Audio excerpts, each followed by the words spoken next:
soggy day in San Diego as we get some much-needed rain. We'll let you know how long this wet weather will last. New water restrictions in the state of California. What the measures mean for you?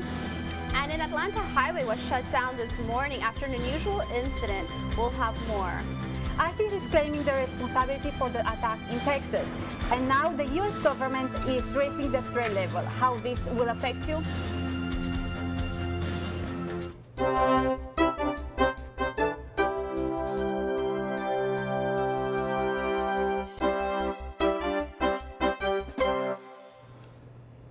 Hello and welcome to this new edition of Newscene. I'm Emerald Campos. And I'm Roxana Paul. Thank you for joining us. We start this morning with breaking news from Atlanta, where 4 people died when a small plane crashed on a busy Atlanta highway. The accident happened just after 10 this morning on Interstate 285. This caused a partial shutdown of the highway. The plane nearly hit 2 vehicles before crashing, but no one on the ground was injured. 3 males, 1 female, and a pet were aboard the plane. An investigation continues. ISIS is proving to be an international threat. Janae has the latest on this terrorist organization. That's correct, Roxanne and Emerald. The terror group ISIS made an indirect attack on the U.S. this week. Even though many of the ISIS militants are in the Middle East, their threats can be felt here in the United States. Earlier this week, suspects Nadir Sufi and Elton Simpson traveled from Arizona to Garland, Texas, and opened fire at the Curtis Caldwell Center. A Muhammad art exhibit and contest was taking place at the time of the shooting, and the roommates deemed offensive. The 2 gunmen, who were heavily armed and suited in body armor, were met by guards who returned fire. 1 guard was shot in the leg and the other continued firing, killing Sufi and Simpson. Prior to the attack, Simpson pledged his allegiance to the terror group in a tweet using the hashtag #TexasAttack. ISIS claimed responsibility for the attack, calling Sufi and Simpson brothers of the Caliphati. The terror group is also encouraging others through social media to step forward and carry out similar attacks in their hometowns. The FBI is urging civilians to be vigilant.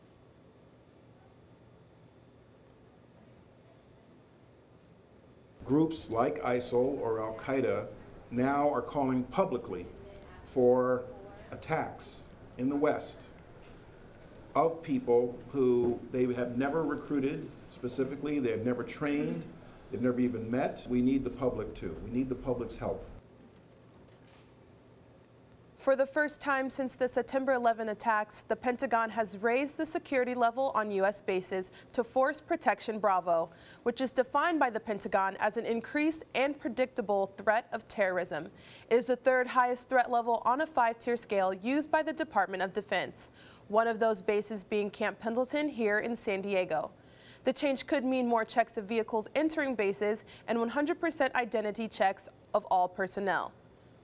We will continue to follow these threat level updates. Emerald and Roxana, back to you at the desk. Thank you, Janae. Following the riots, the United States Justice Department will now conduct an investigation of the Baltimore police force. The investigation will strictly identify police department practices that violate civil rights and that are unconstitutional. This comes after the death of Freddie Gray, an African-American man who died in custody from severe spinal cord injuries. The announcement was made earlier today by Attorney General Loretta Lynch, who described the history of events to be a serious erosion of public trust. Everyone has an opinion, and today we are trying something new here at Newscene. One of our former classmates is here to present a Newscene editorial. We want to remind our audience the opinion of John Brown is his own. John? That's right. Here's something to think about. Now that all the rocks have been thrown, the curfew's lifted, and officers charged, where do we stand in West Baltimore? If the death of Freddie Gray and Mike Brown has taught us anything, it's that the riots in Ferguson and West Baltimore were not about the death of those 2 black men. It was about the voiceless finally getting a chance to ask America, why have you forgotten us? When the jobs were shipped overseas, when the quality of life began to decline and drugs and crime began to take over a once strong and vibrant community, where was America? Where were the policies to stop a community in decline, an educational system hanging by a thread? And to top off decades of decline in those areas, the only thing to increase was the police presence. The death of Freddie Gray and the following violence in West Baltimore doesn't only exist in West Baltimore. What happened there could happen right here in San Diego. The only issue, our only issue is immigration. We begin to start being proactive so we don't have to be reactive. I'm John Browner, and that's something you should think about. You can always find me at the I'm Just Saying podcast.wordpress.com. Thank you. Thank you, John. A new camera policy has been announced by San Diego Police Chief Shelley Zimmerman after an investigation into a deadly shooting. Officer Neil Browder was involved in the deadly shooting outside of the Midway district just last week, but it turns out his camera was not rolling. The new policy now states that cameras must be turned on before officers arrive to the scene. This comes months after the police department spent millions on the new equipment. Police Chief Zimmerman has stated that both complaints and the use of force have gone down since the body cameras were issued. A 21-year-old man is now facing charges after allegedly driving his car on the wrong side of the road while drunk. Shane McDonald was going north in the southbound lane near Scripps Poway Park. He crashed head-on into another car, killing 2 people and injuring 3 others. If convicted, he could face up to 20 years in prison. A former U.S. Navy SEAL who stole more than $1 million in an investment scam will be spending some time behind bars. 43-year-old Jason Mullaney was sentenced to 6 years and 8 months in state prison. Prosecutors say Mullaney used his SEAL status to get 11 of his SEAL colleagues and a family friend to invest in his money lending business. He then transferred the money into his personal bank account for his own use. New state water restrictions mandate North County residences to cut back water use by 36%. During the Santa Fe Water Irrigation District meeting, members considered 3 options. Number 1, cut back water 45 to 50% for single homes. 2, surcharges ranging anywhere from $73 to $1.37. And finally, penalties that could add up per household if a customer goes over the allocated water use. The board will meet again on May 21st to vote on water allocations and penalties. Under Prop 218, districts have to give residents a 45-day notice before approving any surcharges. San Diego has a new sister city, just in time for the celebration of the California-Panama Exposition that took place 100 years ago. Abdin Mohammadi has the story.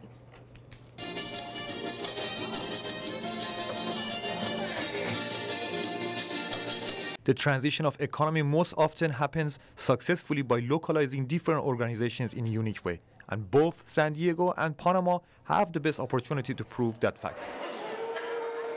There is highly potential to satisfy USA's commercial vision in modern global network. We're gathered here this evening at the San Diego History Center to take a measure of the community's interest in making Panama City San Diego's 16th sister city around the world. With culture is taking shape in USA, Panama would characterize new diverse contexts to our society. International Sister Cities Corporation provides an exclusive opportunity for Panama to globalize their economy by joining San Diego City and building a permanent, healthy relation business between 2 countries and allow the people of America and Panama to enjoy career prosperity and living in a healthy condition in the future. And what we're trying to do here is form a partnership with the San Diego Sister Cities program, where Panama and San Diego will come together and promote Panama. San Diego once again is becoming a leading spot to visualize a desirable accomplishment of the social and cultural concepts. Reporting for Newscene, Abdin Mohammadi. San Diego and Panama City are on their way to becoming the new sister cities. The program hopes to promote economic stability and more business opportunities for both cities. And now some local schools are being awarded for their academic performance. Out of 400 California schools, 22 in San Diego County have been awarded the Gold Ribbon Award. The award is based off where the school's model activities and projects implemented by the State Board of Education. The Golden Ribbon Award is in place of the Distinguished Schools program that is currently on hold while the state creates new assessments and accountability systems. First, Los Angeles wants the Chargers. Now the owner of LA Times has bought the Union Tribune San Diego. Tribune Publishing, which owns 9 other daily newspapers, will pay $85 million for the UT operation. The only noticeable change will be returning the newspaper to its original name of the San Diego Union Tribune. Doug Manchester will retain ownership of the company's Mission Valley property. He plans to renovate the building into luxury combos. And just stay with us and we'll have more after the break.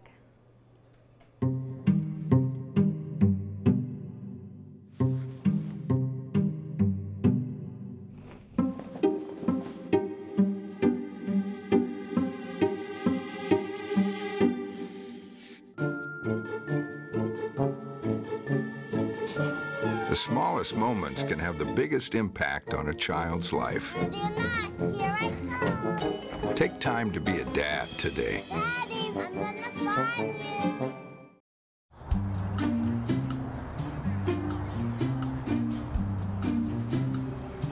you. Don't worry, 74 people were picked before me in the NFL draft. To fight childhood obesity, United Way and the NFL are helping kids play at least 60 minutes a day. Okay, time for the team obstacle course. Yay! What this place needs is more healthy kids. To get involved or donate, go to unitedway.org/play60. Now I get it. Thursday marked the end of a 13-day mourning period in Nepal. Hundreds of people gathered at the ruins of the Kastamandap Temple in Kathmandu.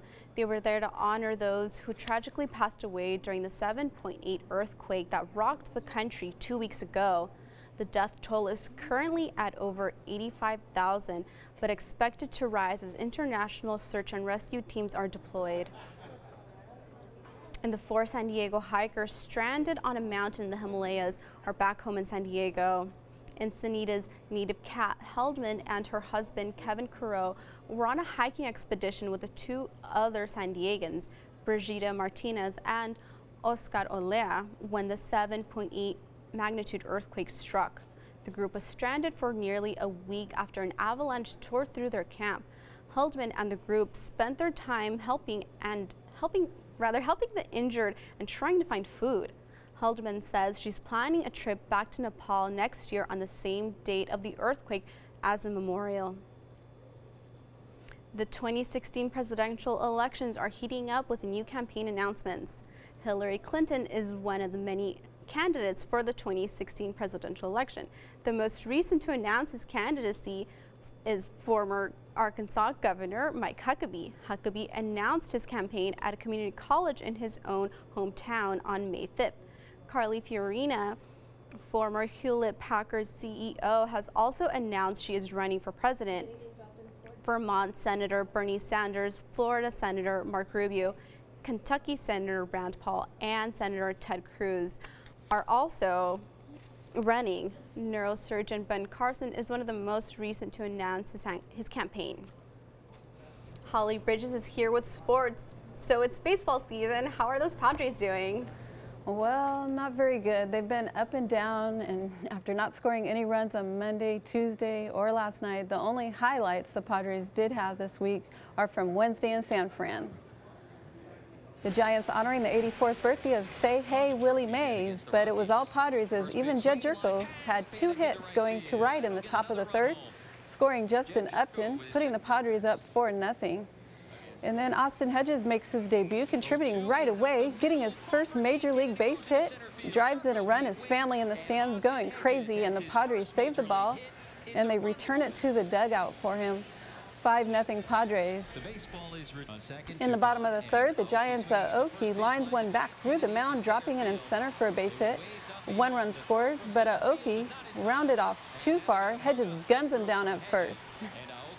Got him. Ian Kennedy great and got more defensive help in the bottom of the sixth as Angel Pagan lines one to left, but Justin Upton makes a nice grab there. Nice diving catch and acrobatic move, keeping the ball in his glove, and the Padres go on to win 9-1. Hopefully the Padres can bounce back tonight after getting whipped last night 11-0. Now from the diamond to the hardwood, this week the NBA gave the Warriors' Stephen Curry the MVP award, and they couldn't have given it to a better guy. He is averaging 24 points a game and got emotional thanking his dad.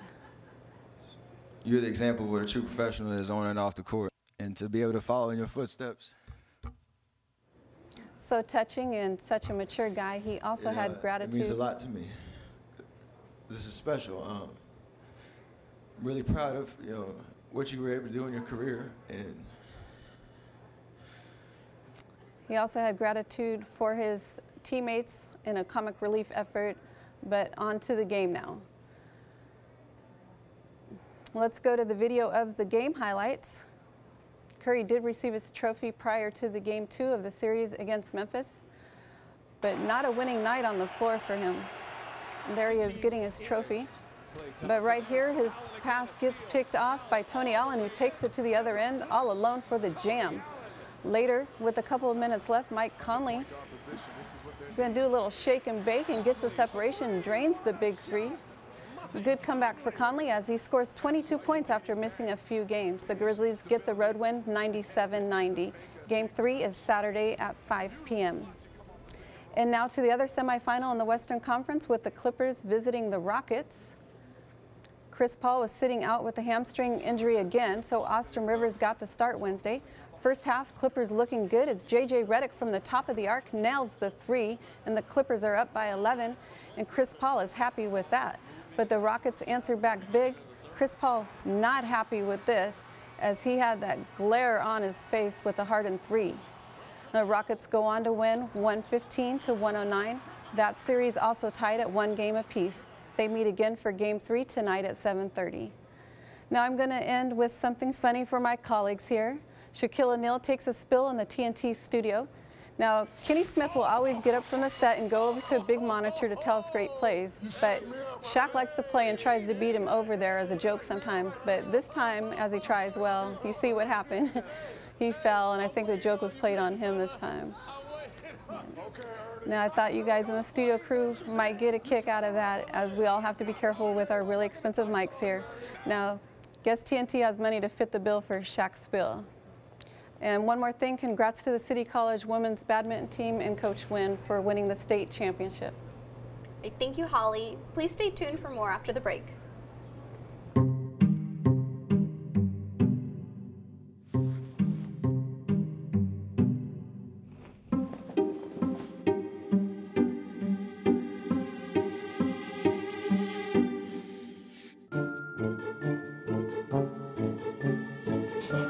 The smallest moments can have the biggest impact on a child's life.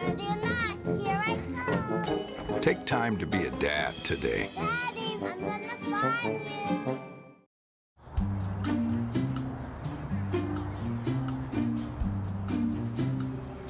you. Don't worry, 74 people were picked before me in the NFL draft. To fight childhood obesity, United Way and the NFL are helping kids play at least 60 minutes a day. Okay, time for the team obstacle course. Yay! What this place needs is more healthy kids. To get involved or donate, go to unitedway.org/play60. Now I get it. A local company is teaming up with a cosmetic giant to revolutionize the makeup and beauty industry. San Diego-based Organovo announced this week a deal to develop bioprinted skin tissue for L'Oreal. With beauty companies moving away from animal testing, this deal would allow L'Oreal to test its products on 3D printed skin. Organovo would provide L'Oreal with real human cells assembled by a machine into a three-dimensional tissue. This is the company's first step into cosmetics. Organovo is also working on a 3D printed liver and kidney cells for drug testing. And what are you planning to do this summer? City College has City College has opened registration for classes starting June 1st. Summer is also a great time to explore a new career field or learn a new skill. There are a variety of classes to choose from. For information about class times, programs, and services, visit the City College website at sandiegocity.edu. And City College honored its retirees yesterday. Jenny Fulcher has the story.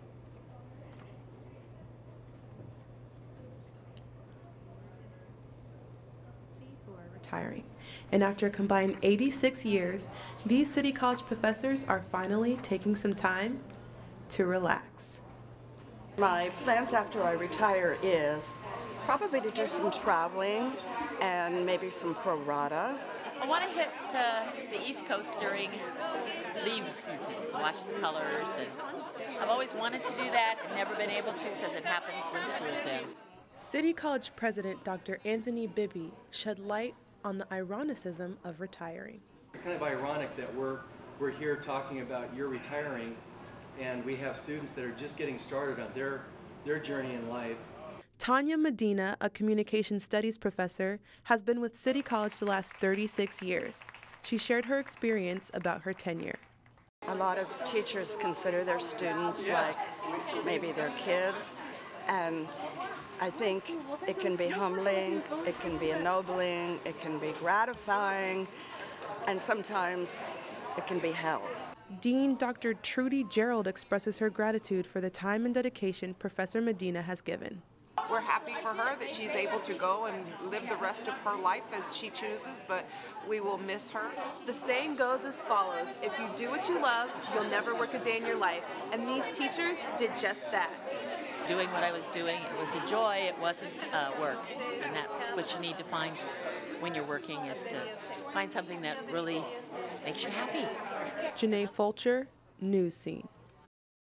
We wish the retirees the best of luck in their post-education endeavors. There's a lot going on in entertainment this week. Elizabeth Baker has the latest.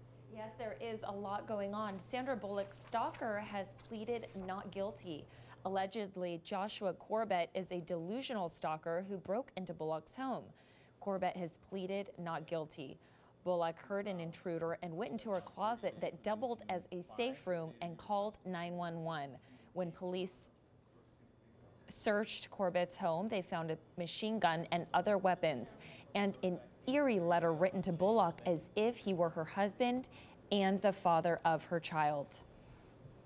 And Elton John says that AIDS can be eradicated in his lifetime. He took his cause to the Senate, where he testified that the U.S. must do more to stop AIDS. Otherwise, we risk falling behind our efforts already made combating AIDS. Sir Elton John is a world-famous entertainer who now spends much of his time campaigning for GBLT rights and as an AIDS activist. And Stephen Colbert, who's my favorite comedian, donated $800,000 to schools in South Carolina, which is where he's from. He donated the money through the website donorschoose.org, where teachers post online fundraisers for supplies, trips, computers, or even teacher development programs. The donors then get to choose what cause they would like to donate to. Colbert decided to fund over 1,000 projects for more than 800 teachers.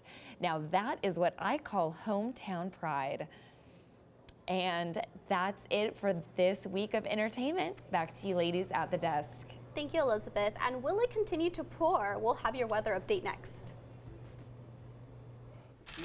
Gift giving is hard. Gift giving is an art. What do you give the person who's got everything? I wanted to do something different. I wanted to surprise him. I remember looking at the card and saying, what's this? I was like, I got you chickens. We gave my father-in-law some ducks. Oh, I'm really getting a goat, and you start making plans to build a gate in your backyard. I gave her a heifer. You're giving me a cow for my birthday? A cow, some goats, and some chickens. I was so happy. They're not coming to my house, right? I thought a swarm of bees were going to arrive at the house. And then she explained Heifer International, and I started to cry. Gifts like this change lives. A farm animal helps families in hunger. So they can raise their own food. Children have medicine. Women have a voice. Give different. Christmas, Valentine's Day, Hanukkah, whatever you want. Give a family life. It's more than a gift. It's the best gift I ever gave.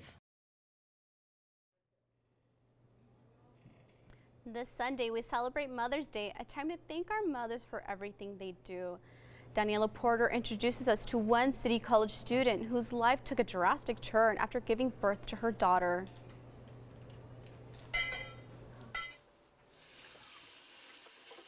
This is how Kirsha started her day. It helped keep her calm for the busy day ahead. 2 years ago, her life took a drastic turn.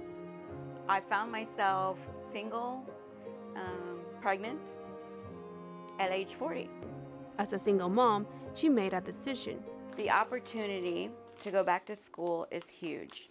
She took a big risk, knowing it will be a huge challenge. When you have a young child and you are going to school, you're going to have some challenges. It's usually with daycare. She tried to depend on neighbors and friends, but that didn't work. She refused to give up on her dreams. So being involved with the City College Child Development Center has given me the opportunity to get plugged in with people and resources.